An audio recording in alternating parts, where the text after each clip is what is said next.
Sustancias y acciones que alteran la sana convivencia social. Adicciones. Con Rebeca Mendoza Hasse.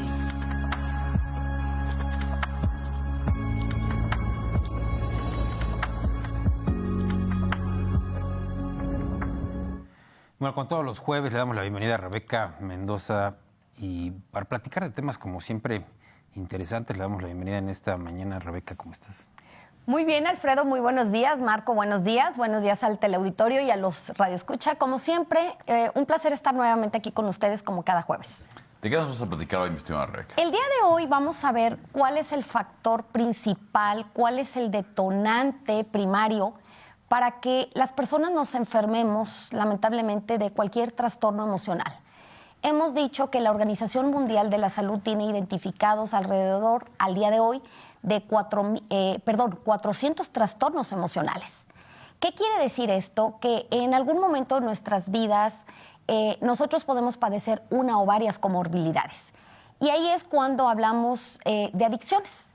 En su momento, Bill W., uno de los cofundadores de AA, dijo en los años 30 que el alcoholismo era una enfermedad de males más profundos. No estaba errado, no hay la investigación que hoy hay mucha evidencia científica y para los especialistas no solo es estudiar el cerebro, no solo es estudiar la genética, sino también cómo el ser humano se desarrolla, se desenvuelve en la sociedad. Entonces, durante años se sabía que el tema de genética y obviamente el tema de cómo el individuo se desarrolla, repito, socialmente, tiene que ver con esta parte de las enfermedades emocionales. Y bueno, en este caso, cuando nos referimos a por qué se enferma una persona emocionalmente hablando, bueno, definitivamente la evidencia científica, hay un estudio muy interesante en Estados Unidos, es un estudio donde lo llevan a cabo psiquiatras, tiene que ver también la neurociencia, y se ha descubierto que el padecer cualquier tipo de adversidades en la infancia es el factor primario de riesgo para padecer en algún momento de la vida alguna o varias comorbilidades. ¿Qué se entiende por adversidad? Una adversidad en concreto nos referimos a dos temas, el maltrato. Y cuando hablamos del maltrato nos referimos no solo al maltrato físico, sino también psicológico y el sexual. Y también cuando la persona ha tenido pérdidas significativas en la vida o carencias. Y en este caso también aquí entra el estrés. Cuando el famoso estrés postraumático, cuando las personas han vivido este tipo de estrés, pues obviamente puede propiciar que la persona o las personas se enfermen de una o varias comorbilidades. Un claro ejemplo, y está en la evidencia científica, son las víctimas del Holocausto. ¿Qué se ha descubierto? Porque se ha investigado genéticamente, desde el ámbito de la psiquiatría y la neurociencia, se ha investigado que las víctimas del Holocausto hubo una variación en los óvulos y en los espermatozoides de estas personas. Y entonces está comprobado que mediante mecanismos epigenéticos se puede transmitir de generación en generación el estrés. Fíjense qué dato tan más interesante. Es decir, que las generaciones, futuras, los nietos de las víctimas del Holocausto pueden todavía tener en su genética el estrés de quienes sufrieron los abusos de esta tragedia. Así es, pero no solo las personas, se puso como ejemplo porque se estudió las personas del Holocausto. ¿Qué me dicen, por ejemplo, de las personas que han vivido cualquier tipo de esclavitud? También eso estamos hablando de una situación de adversidad. Y entonces efectivamente está en los genes inmerso que efectivamente haya esta herencia genética de un estrés a pues las siguientes generaciones. También se ha detectado, por ejemplo, que los niños que traen maltrato, y repito, maltrato no solo es el físico, sino también el psicológico y el sexual. Cuando hay maltrato en la vida de un niño, se ha detectado, por ejemplo, menos volumen de materia gris, es decir, menos neuronas. Y las neuronas son clave porque es donde está lo que es el aprendizaje, el razonamiento y sobre todo el recordar.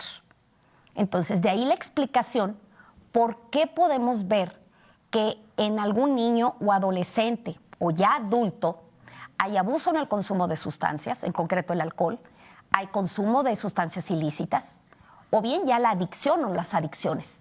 Y no hay un historial de dependencia, es decir, ni papá ni mamá son un mal ejemplo en cuanto a sustancias, pero sí vemos, por ejemplo, el tema de la codependencia, que es el tercer tipo de adicción que muchas personas ni siquiera consideran que es una adicción.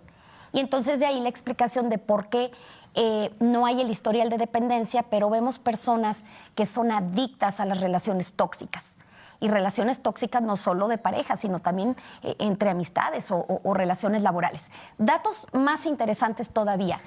Cuando llegan los pacientes a atención psicológica, se ha detectado que no menos del 47% de los pacientes padece depresión. Otro dato también interesante es que el 57% de los pacientes que llegan con el trastorno bipolar se ha comprobado que en algún momento de su vida, en concreto en la infancia, tuvieron algún tipo de maltrato o el abandono. El abandono o la negligencia también es un tipo de maltrato. ¿Y cuántos padres de familia o cuántos tutores creen que por dar techo, comida y estudios cumplieron con formar al hijo? Y la realidad es que hace falta supervisar las actividades de los menores, hace falta mayor comunicación, hace falta poner reglas y límites, hace falta tener más comunicación asertiva. Muchos papás ni siquiera se comunican con los hijos. Entonces, ni siquiera podemos hablar de una educación o de información o de orientación, por ejemplo, en el caso que nos corresponde, que es la prevención y el tratamiento de adicciones. Esto es triste, es lamentable. Sin embargo, está la evidencia científica y hoy sabemos la importancia de poder buscar en nuestros familiares el hecho de cualquier situación adversa que hayan vivido, podemos entender, no justificar el por qué un paciente tiene, por ejemplo, una dependencia. En concreto, la clave es irnos al problema de raíz, y el problema de raíz no es fomentar la abstinencia. El problema de raíz es ver qué es lo que está pasando o qué pasó en la vida de esa persona para que lo llevara a consumir. En una experiencia de 13 años en el medio he descubierto que una persona se embriaga, se droga por 3 causas principales: dolor, enojo y soledad.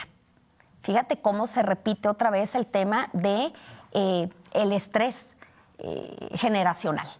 Y entonces aquí la reflexión va encaminada en el sentido de la importancia de por qué no aplicar, y sería una política pública, exámenes psicométricos, estudios psicométricos, es decir, que sea un requisito en las empresas, en cualquier tipo de trabajo y en las escuelas, que sea un requisito dentro de la inscripción o la reinscripción, el aplicar en los niños, en los adolescentes, en las personas que van a laborar y los que están, por supuesto, laborando, exámenes, estudios psicométricos, porque a través del estudio psicométrico tú vas a conocer qué está pasando en la vida de esa persona y vas a prevenir muchísimas conductas de riesgo. Y por qué no decirlo, hasta el feminicidio. Muy interesante, como siempre, mi estimada Rebeca. Gracias, nos vemos el próximo jueves, primero Dios, bonito y buen fin de semana. Y vamos a hablar el próximo jueves de un término que no es tan nuevo, es del 2005 a la fecha, pero nadie ha hablado de ello, y me refiero a la decoración emocional. Decoración emocional. Decoración emocional. Pues nos Así esperamos es. el próximo jueves para que nos digas qué Sí. es eso. Muchas gracias. Gracias, hasta luego. Pausa y regresamos con más.